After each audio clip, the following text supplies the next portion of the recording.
আসসালামু আলাইকুম প্রিয় দর্শক আজকে লাকসাম দৌলতগঞ্জ বাজারে বিএসটিআই এবং লাকসাম উপজেলা নির্বাহী অফিসার মোহাম্মদ কাসর হামিদের নেতৃত্বে লাকসামে একটি নকল কারখানা সয়াবিন তেল নকল কারখানা অভিযান চলছে।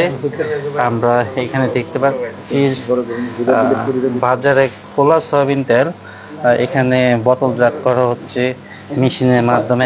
এমন ভাবে সুন্দরভাবে প্যাকেজিং করছেন যেটা মনে হচ্ছে পুরাই নতুন, মনে হচ্ছে না এটা নকল।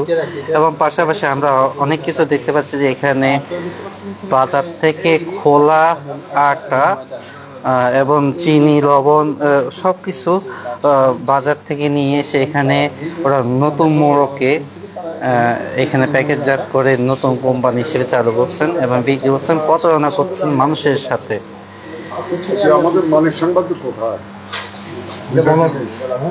আমরা এখানে বিভিন্ন জিনিস বোতলজাত, দেখুন যে কারখানা যা যা লাগে সব কিছু ওরা এখানে নিয়ে রাখছেন। এবং আমরা দেখুন যে এখানে ময়ূর আটা, যেখানে আমাদের লাকসাম বাজারে একটা ফ্যাক্টরি আছে, এখান থেকে কিনে এনে এখানে আমরা ইউএস স্টাইল আটা 5 কেজি প্যাকেটজাত করে নতুন মোড়কে ওরা বাজারে বিক্রি করছে।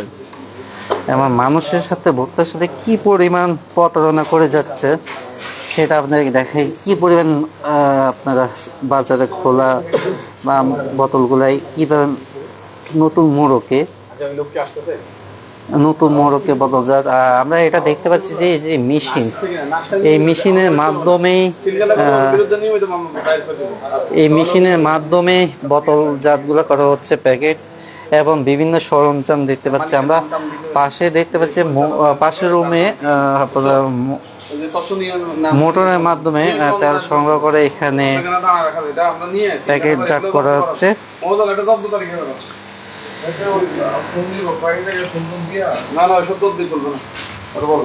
এই তেলগুলো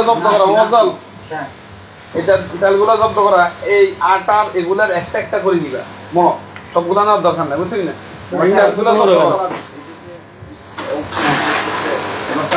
জয়েন করেছেন নতুনভাবে, তাদেরকে জানিয়ে রাখি আজকে লাকসাম